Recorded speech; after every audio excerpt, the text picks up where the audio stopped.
Oi, gente, vamos dar continuidade às nossas videoaulas dessa semana, né? Então, como falei, vai ser a independência do Paraguai, ou da Argentina e do Paraguai. Então, se o da Argentina foi pouco, do Paraguai é menor ainda, porque a gente poderia tratar dela em um vídeo só, Paraguai e Argentina, mas porém a gente não está com tanta pressa assim para acabar esse conteúdo, visto que a gente está tranquilo em relação a tempo.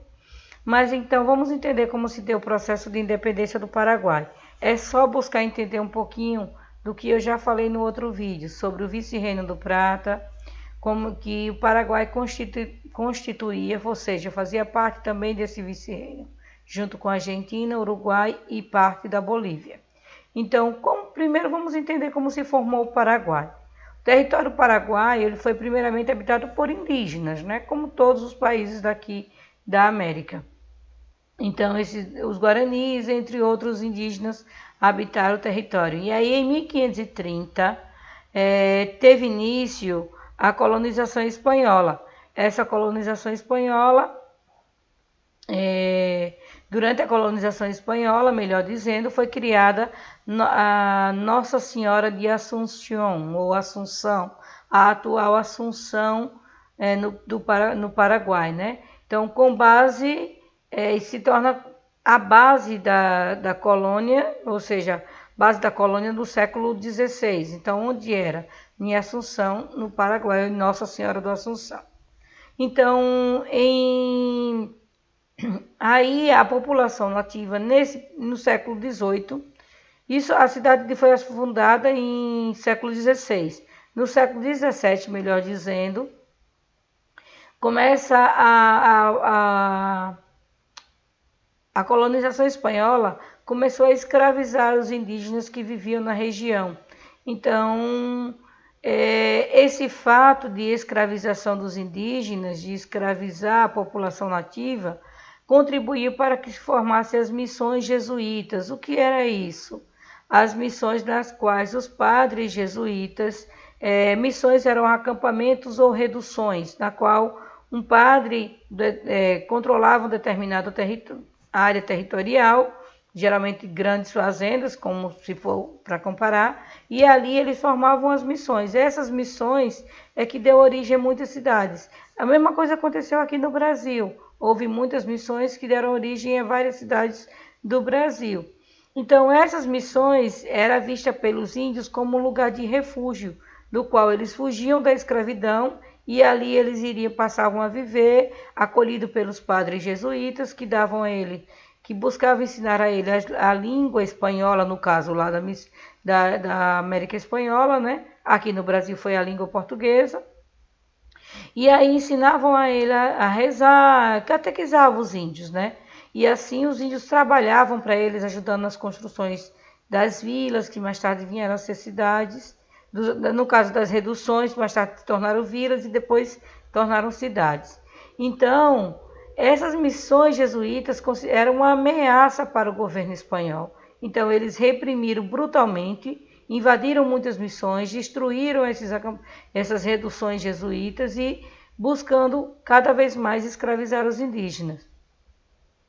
Não só pelos espanhóis, mas pelos portugueses aqui no Brasil também aconteceu essa repreensão às missões jesuítas de forma muito violenta e massacraram muitos indígenas.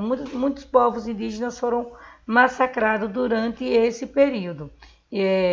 Mas se tratando de Paraguai, lembrando, século XVI foi quando o governo espanhol fundou a cidade de Nossa Senhora da Assunção, a atual Assunção, no Paraguai, que se tornou base da colônia.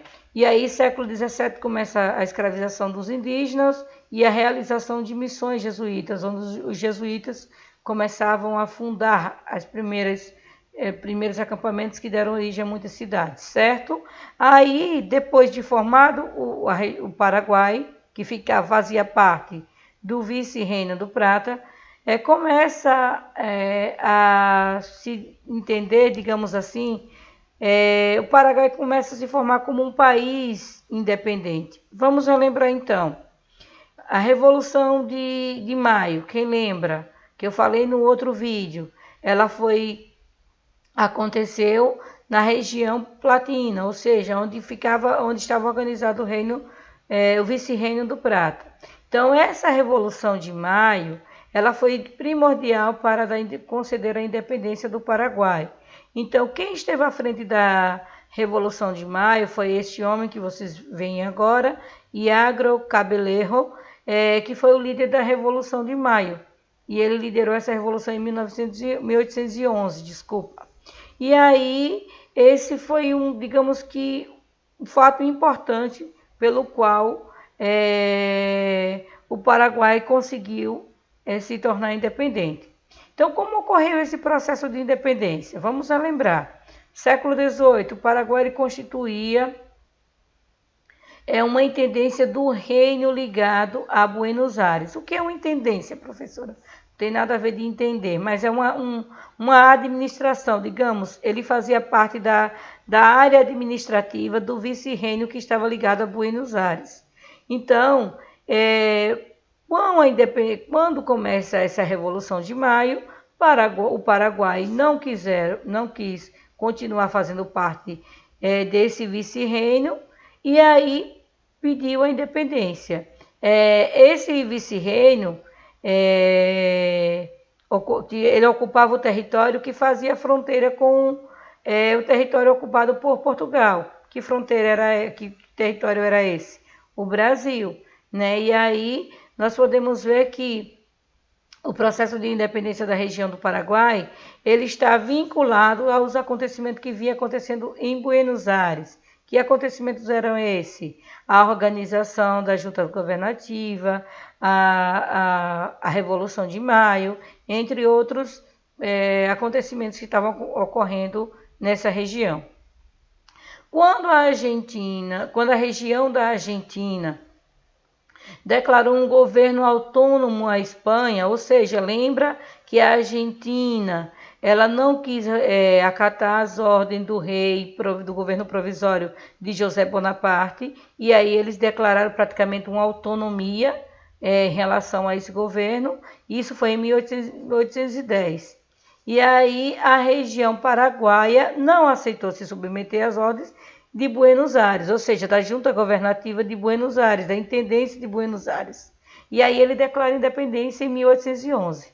Professora, muito vai e vem. Vejam algumas vezes, mas o assunto é fácil de entender. Lembrando, vou retomar. O vice-reino do Prata era formado por Argentina, Paraguai, Uruguai e parte da Bolívia. A Argentina pediu independência, não aceitou cumprir com as ordens de José Bonaparte e declarou um governo autônomo. O Paraguai, por sua vez, não aceitou cumprir com as ordens do governo que estava à frente do vice-reino e da intendência de Buenos Aires e declara independência do território do vice-reino do Prata. E assim ele se torna um país independente em 1811, antes mesmo de a Argentina conseguir proclamar sua independência, que só foi em 1816. Certo, gente? Aí vem as lutas pela independência, muitas batalhas, e assim eles conseguem vencer e firmar sua independência. O Paraguai pós-independência. Então, quando o Paraguai consegue a independência em 15 de maio de 1811, ele iniciou um processo de isolamento das demais nações sul-americanas. Tanto que mais tarde a gente vai estudar, vocês vão estudar ainda esse ano, sobre a Guerra do Paraguai. E vocês vão ver que se uniu contra o Paraguai Brasil, Argentina e Uruguai contra o Paraguai, porque o Uruguai adotou uma política meio que isolada dos demais países da América do Sul, certo? Então, após alguns conflitos militares, paraguaios e argentinos, entre os paraguaios e argentinos, a independência foi oficialmente implantada, né? E o político José Gaspar Rodrigues Francia assume o governo paraguaio com poderes ditatoriais e governou o país por 26 anos. E assim o Paraguai quando houve a Guerra do Paraguai, o Paraguai não estava mais sob o governo de José Gaspar, mas a ditadura no Paraguai durou muito tempo, certo? Veja então, é constituída então a República do Paraguai, e aí essa república até hoje luta para se firmar. Após a Guerra do Paraguai, a economia paraguaia e a população paraguaia foi praticamente toda destruída. Mas isso é assunto para a gente ver ainda até o final do ano, ok? E assim a gente conclui as nossas videoaulas dessa semana. Ok, meninos? Bons estudos!